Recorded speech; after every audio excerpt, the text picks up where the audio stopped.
Hello students, আমাদের চ্যানেলে তোমাদের সকলকেই স্বাগতম। আজকের ক্লাসে আমরা ক্লাস 6 এর রায় ও মার্টিন 2024 প্রশ্নবিচিত্রার ভূগোলের থার্ড ইউনিট টেস্টের 2 নম্বর স্কুলের প্রশ্নোত্তরগুলি করব। ভূগোলের আগের স্কুলের প্রশ্নোত্তরগুলি তোমরা যদি দেখে না থাকো তাহলে অবশ্যই আমাদের চ্যানেলে গিয়ে দেখে নিও। নিচে ডিসক্রিপশনে লিঙ্ক আমি দিয়ে রাখলাম। আর তোমরা যদি আমাদের চ্যানেলে নতুন হয়ে থাকো তাহলে চ্যানেলটিকে সাবস্ক্রাইব করে পাশে থাকা বেল আইকনটি অলে প্রেস করে রেখো। তাহলে পরে ক্লাসের ভিডিওগুলি আমি আপলোড করলেই তোমাদের কাছে নোটিফিকেশন পৌঁছে যাবে। তাহলে শুরু করা যাক। 1 নম্বরে আছে বিকল্পগুলি থেকে সঠিক উত্তরটি নির্বাচন করে লেখো। 1 নম্বর প্রশ্ন হলো, যে দেশের উপর দিয়ে সুমেরু বৃত্ত প্রসারিত হয়েছে সেটি হলো, এর উত্তর হবে অস্ট্রেলিয়া। 2 নম্বর প্রশ্ন হলো, ভূগোলকে 1 ডিগ্রি পার্থক্যে অক্ষরেখার মোট সংখ্যা, এর উত্তর হবে 179টি। 3 নম্বর প্রশ্ন হলো, পৃথিবীর পরিধি, এর উত্তর হবে 40,000 কিমি। 4 নম্বর প্রশ্ন হলো, ফার্দিনান্ড ম্যাগেলান পৃথিবীর পরিভ্রমণ শুরু করেন, এর উত্তর হবে 1519 খ্রিস্টাব্দে। 5 নম্বর প্রশ্ন হলো, পৃথিবীর অ্যালবেডোর পরিমাণ, এর উত্তর হবে 35%। 6 নম্বর প্রশ্ন হলো, বাতাসের আর্দ্রতা মাপক যন্ত্রের নাম হলো, এর উত্তর হবে হাইগ্রোমিটার। 7 নম্বর প্রশ্ন হলো, সুপারসনিক জেট থেকে নির্গত হয়, এর উত্তর হবে সিএফসি। 8 নম্বর প্রশ্ন হলো, যে শহরের অধিবাসীরা 2007 সালের 31 মার্চ আর্থ আওয়ার পালন করেন তা হলো, এর উত্তর হবে সিডনি। 9 নম্বর প্রশ্ন হলো, শব্দ দূষণের একটি উৎস হলো, এর উত্তর হবে বজ্রের শব্দ। 10 নম্বর প্রশ্ন হলো, ভারতের হিমালয়ের সর্বোচ্চ শৃঙ্গ হলো, এর উত্তর হবে কাঞ্চনজঙ্ঘা। 11 নম্বর প্রশ্ন হলো, তিস্তা যে নদীর উপনদী তা হলো, এর উত্তর হবে ব্রহ্মপুত্র। 12 নম্বর প্রশ্ন হলো, যে রাজ্যের উপকূল রেখা সবচেয়ে দীর্ঘ তা হলো, এর উত্তর হবে গুজরাট। 13 নম্বর প্রশ্ন হলো, ভারতের দীর্ঘতম হিমবাহের নাম হলো, এর উত্তর হবে সিয়াচেন। 14 নম্বর প্রশ্ন হলো, বেলে মাটির অনুকূল ফসল হলো, এর উত্তর হবে পাট। 15 নম্বর প্রশ্ন হলো, ভারতের কৃষিকাজ প্রধানত যার ওপর নির্ভরশীল সেটি হলো, এর উত্তর হবে জলসেচ। 16 নম্বর প্রশ্ন হলো, তোড়া জনজাতির আবাসস্থল, এর উত্তর হবে নীলগিরি পাহাড়। 17 নম্বর প্রশ্ন হলো, ম্যাপ শব্দটির উৎপত্তি ল্যাটিন শব্দ ম্যাপা থেকে এসেছে যার অর্থ, এর উত্তর হবে কাপড়।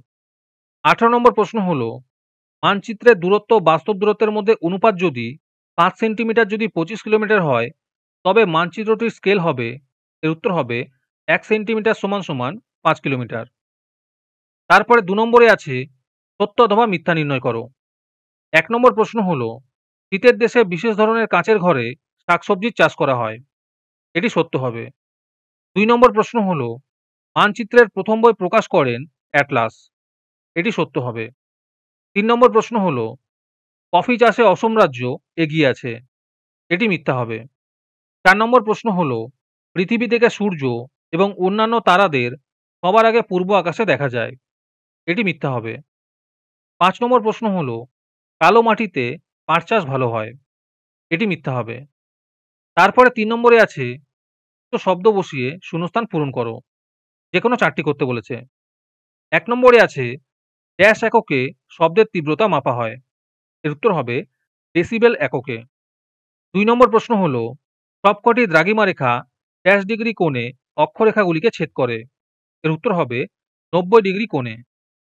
3 নম্বর প্রশ্ন হলো, আমাদের দেশে উষ্ণ ও আর্দ্র জলবায়ুকে ড্যাশ মৌসুমী জলবায়ু বলে, এর উত্তর হবে ক্রান্তীয় মৌসুমী জলবায়ু বলে। 4 নম্বর প্রশ্ন হলো, ড্যাশ ভারতের বৃহত্তম আদিবাসী গোষ্ঠী, এর উত্তর হবে গণ্ড। 5 নম্বর প্রশ্ন হলো, ড্যাশ দ্রাঘিমা রেখা স্থানীয় সময়কে ভারতের প্রমাণ সময় ধরা হয়, এর উত্তর হবে 82 ডিগ্রি 30 মিনিট পূর্ব দ্রাঘিমার স্থানীয় সময়কে। তোমাদের মধ্যে থেকে যে কোনো 20 জন আজকের ক্লাসের পিডিএফটি একেবারে বিনামূল্যে নিতে পারো। তার জন্য তোমাদের এই ভিডিওটিকে লাইক, শেয়ার, সাবস্ক্রাইব এবং কমেন্টের মধ্যে #ফ্রি পিডিএফ লিখতে হবে। এই ভিডিওতে যখন 50টি লাইক এবং 50টি সাবস্ক্রাইব হয়ে যাবে তারপরেই আমি ভিডিওর কমেন্টের মধ্যে থেকে র্যান্ডমলি যে কোনো 20 জনের সাথে যোগাযোগ করে ফ্রি পিডিএফটি দিয়ে দেব। আর বাকিরা এই পিডিএফটিকে 3 টাকা দিয়ে আমাদের হোয়াটসঅ্যাপ নাম্বার 75011211 499 এ যোগাযোগ করে নিতে পারো। আর তোমরা যদি আমাদের হোয়াটসঅ্যাপ চ্যানেলে জয়েন হতে চাও, তাহলে ডিসক্রিপশনে লিংক দিয়ে রাখলাম, সেখান থেকে তোমরা আমাদের হোয়াটসঅ্যাপ চ্যানেলে জয়েন হতে পারো। তারপরে ৪ নম্বরে আছে, একটি বা দুটি শব্দে উত্তর দাও। যেকোনো ৪ টি করতে বলেছে। ১ নম্বর প্রশ্ন হলো, পৃথিবীর কোন তাপবলয়ে সূর্যরশ্মি তির্যকভাবে পড়ে? এর উত্তর হবে কুমেরু ও সুমেরু। ২ নম্বর প্রশ্ন হলো, নর্মদা নদীর মোহনা কোথায় অবস্থিত? এর উত্তর হবে কাম্বে উপসাগরে। ৩ নম্বর প্রশ্ন হলো, দাক্ষিণাত্য মালভূমির উত্তরে কোন পর্বতশ্রেণী অবস্থিত? এর উত্তর হবে সাতপুরা। ৪ নম্বর প্রশ্ন হলো, ভারতের সবচেয়ে বড় নদীদ্বীপের নাম কি? এর উত্তর হবে মাজুলি। ৫ নম্বর প্রশ্ন হলো, পশ্চিমবঙ্গে আবহাওয়া অফিসের সদর দপ্তর কোথায় অবস্থিত? এর উত্তর হবে কলকাতার আলিপুরে। তারপরে ৫ নম্বরে আছে, নিচের প্রশ্নগুলির উত্তর সংক্ষেপে লেখো। এই প্রশ্নের উত্তরগুলি আমি তোমাদের দেখিয়ে দিচ্ছি। তোমরা দেখে দেখে নোট ডাউন করে নিও। ১ নম্বর প্রশ্ন হলো, নিরক্ষীয় তল বলতে কি বোঝো? একের অথবাতে আছে, মহাবৃত্ত কাকে বলে? ২ নম্বর প্রশ্ন হলো, গ্রামাঞ্চলে শব্দ দূষণের উৎস কি কি?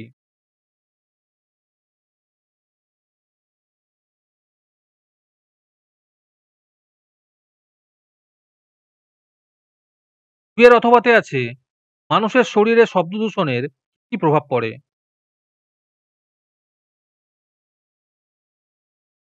৩ নম্বর প্রশ্ন হলো, উপহ্রদ কাকে বলে? ৩ এর অথবাতে আছে, প্রবাল দ্বীপ কাকে বলে? ৪ নম্বর প্রশ্ন হলো, আদিবাসী কাদের বলে? ৪ এর অথবাতে আছে, অন্ধ্রপ্রদেশের দুটি আদি জনগোষ্ঠীর নাম লেখো। তারপরে ৬ নম্বরে আছে, নিচের প্রশ্নগুলির উত্তর লেখো। ১ নম্বর প্রশ্ন হলো, অক্ষরেখা ও দ্রাঘিমা রেখার মধ্যে ৩টি পার্থক্য লেখো।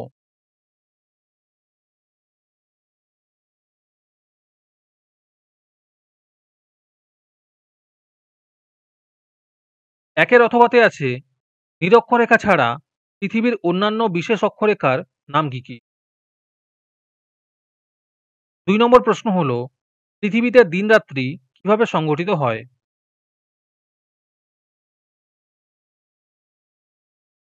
২ এর অথবাতে আছে, অস্ট্রেলিয়ার অধিবাসীরা আমেরিকানদের একদিন আগে ইংরেজি নববর্ষ পালন করেন কেন?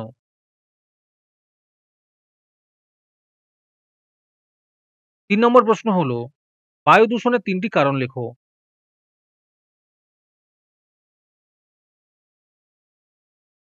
৩ এর অথবাতে আছে, তোমার ঘরে কিভাবে বায়ু দূষণ প্রতিরোধ করবে?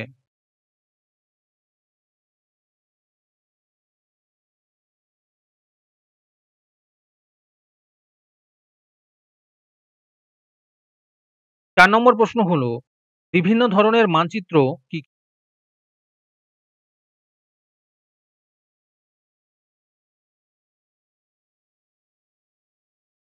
৪ এর অথবাতে আছে, মানচিত্রের প্রধান উপাদান কি?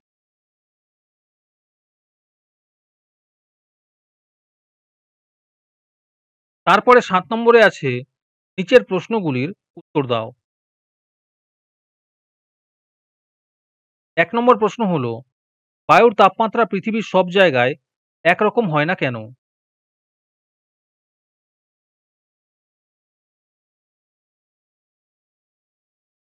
১ এর অথবাতে আছে, বায়ুমণ্ডল উত্তপ্ত হওয়ার পদ্ধতিগুলি আলোচনা করো।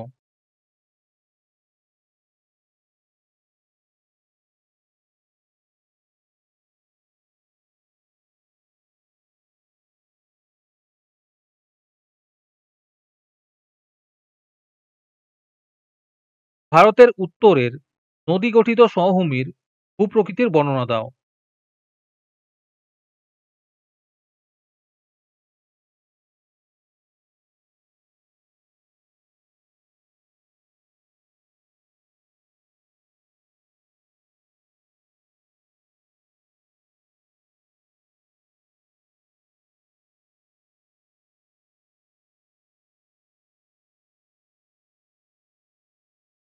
২ এর অথবাতে আছে হিমালয়ের সমান্তরাল পর্বতশ্রেণীগুলির নাম লেখো এবং যে কোনো একটি ভূপ্রকৃতি সম্পর্কে বর্ণনা করো। ৩ নম্বর প্রশ্ন হলো, কি ধরনের প্রাকৃতিক পরিবেশ ধান চাষের পক্ষে অনুকূল? আর তার সাথে আছে ধান উৎপাদিত হয় ভারতের এমন ৪ টি রাজ্যের নাম লেখো।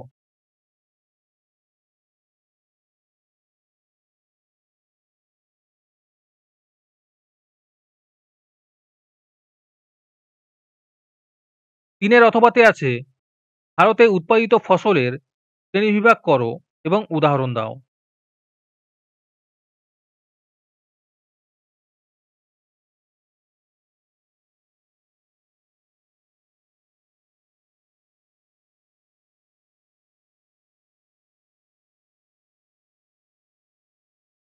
আজকের ক্লাসটি তোমাদের ভালো লেগে থাকলে অবশ্যই একটি লাইক এবং বন্ধুদের কাছে শেয়ার করে দিও। পরের স্কুলগুলির প্রশ্নোত্তরের ভিডিও তাড়াতাড়ি পেতে চ্যানেলটিকে অবশ্যই সাবস্ক্রাইব করে রেখো। তাহলে দেখা হচ্ছে পরের ক্লাসে।